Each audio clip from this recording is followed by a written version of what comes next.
जैसे कि कहा जाता है कि मतलब चोर चोरी करे और दोष भगवान को दे।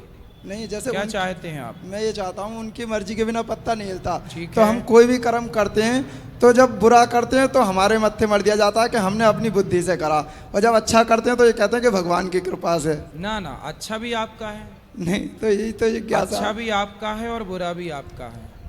अब ईश्वर क्या करते हैं ये बताओ कि जो जज होता है जी यदि वह किसी को फांसी की सजा देता है तो क्या जज की उस व्यक्ति से पर्सनल दुश्मनी है? नहीं, तो जज ने उसे फांसी काहे दे दी?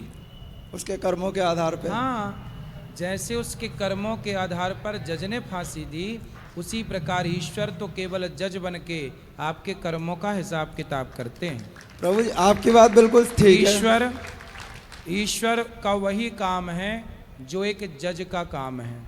सांसारिक जज शायद पैसों में बिक भी जाए, पर परमात्मा एक निष्पक्ष जज है जो कभी किसी के बिकाऊ नहीं है, कोई खरीद नहीं सकता, किसी को कौड़ी कम नहीं देता, किसी को दमड़ी ज़्यादा। समझदार तो चुप रह जाता, मूर्ख शोर मचाता, मेरे मालिक की दुकान में सब लोगों का खाता। तो प्रभु जी प्रेरणा तो भगवान ही देते हैं हमें कुछ भी करने की, तो हम कैसे कर सकते हैं? क्या आपको हम कहें कि आग में कूद जाओ, कूद जाओगे? नहीं कूदेंगे। क्यों? जब इंसान कुछ बुरा करने वो होता है तो पहले जो हम पूछ रहे हैं उत्तर दो। नहीं हम कूदेंगे। आपसे कहें आग में कूद जाओ, कूदोगे? नहीं कूदेंगे। क्यों नहीं कूदोगे? क्योंकि जानते हैं कि आग में जलेंगे। तो आप ये भी तो सोचो कि हमारे द्वारा भगवान ही तो कह रहे हैं कि आग में कूद जाओ, तो काहे नहीं कूद रहे हो?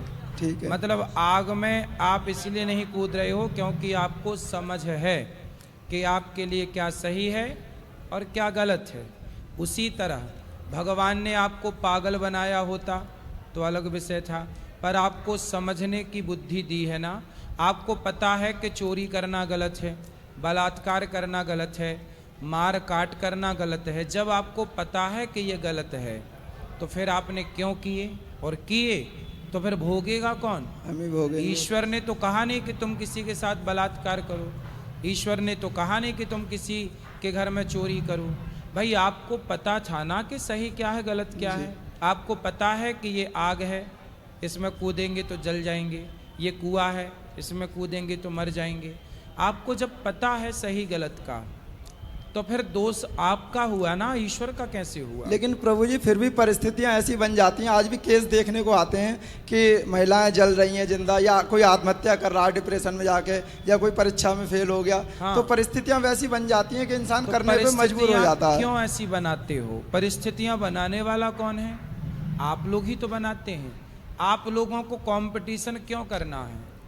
जो इसलिए तो ईश्वर ने कहा है, ईश्वर का विधान कि गौधन गजधन बाजधन और रतन धन खान, जब आवे संतोष धन सब धन धूरी समान।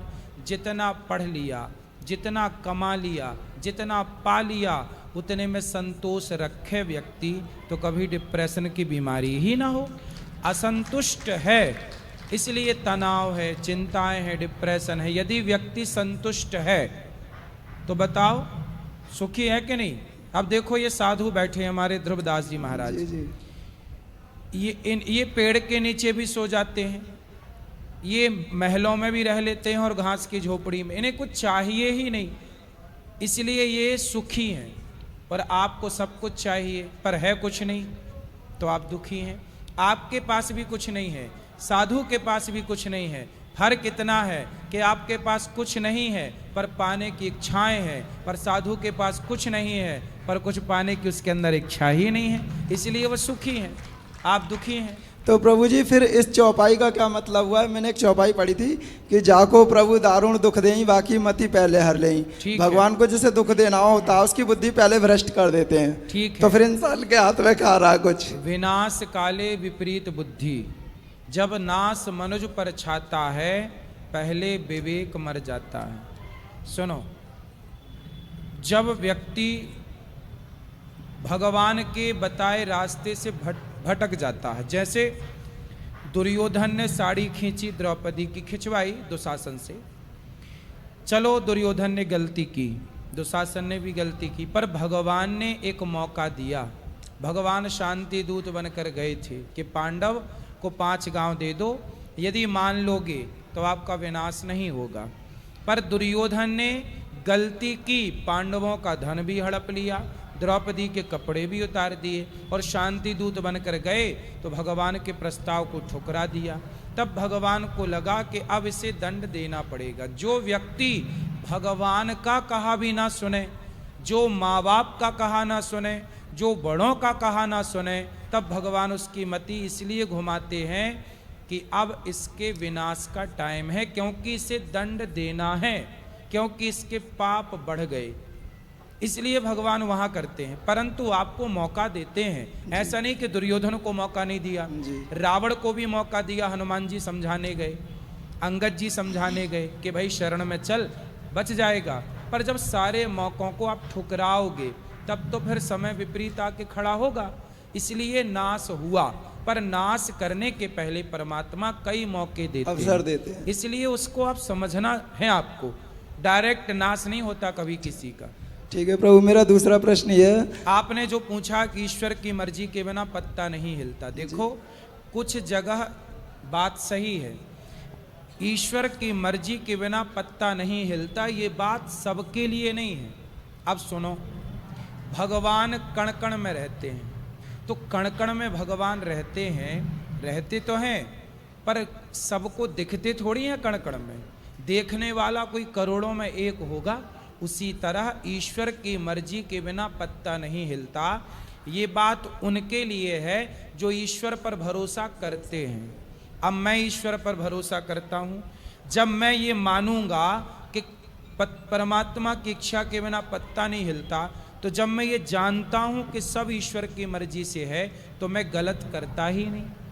अब आप गलत करें और फिर कहें कि ईश्वर की मर्जी के बिना नहीं होता, तो सुनो, सारे ज्ञान सबके लिए नहीं है ना। इसलिए कहते हैं ना, सत्संग सुनने का, कथा सुनने का अधिकारी कौन? सब अधिकारी नहीं होते। समझो, अब बताओ, परमाणु बम पाकिस्तान के पास चला गया, क्या वो अधिकारी था? नहीं। यदि शक्ति गलत व्यक्ति के हाथ में चली जाए तो वो उसका क्या करता है? दुरुपयोग करता है। इसीलिए कहते हैं कि कुछ ज्ञान ऐसे हैं जिस ज्ञान को पाने के अधिकारी सब लोग नहीं है।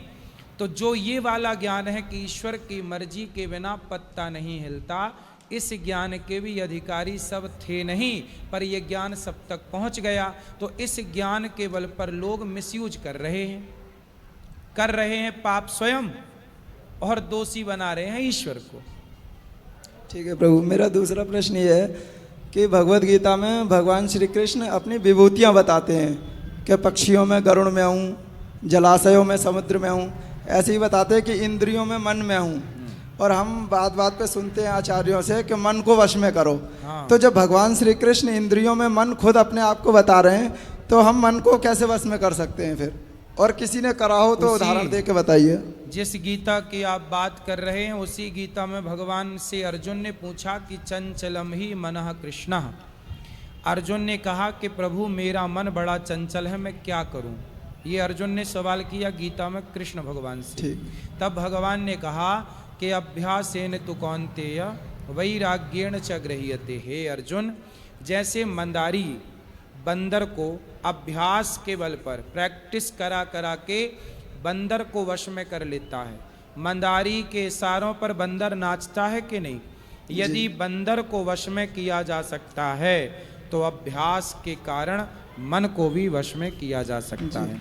अब रही बात कि मन को वश में क्यों करना है, भाई मन को वश में नहीं करोगे तो पराई स्त्री में मन चला जाएगा, दूसरे के धन में मन चला जाएगा। इसलिए मन को कंट्रोल करना ही पड़ता है, क्योंकि पूरा खेल मन का है। मन के हारे हार है, मन के जीते जीत, मन ही मिलावत राम से, मन ही करत फजीत। तो मन का खेल है पूरा, इसलिए कंट्रोल। किसी ने करा है, एक आध नाम बता सकते हैं आप, किसी ने मन को वश में किया हो अपने? सुखदेव जी ने मन को वश में किया, बड़े बड़े साधु संतों ने। अब देखो ये संत जन बैठे तो हैं, मन कंट्रोल में है।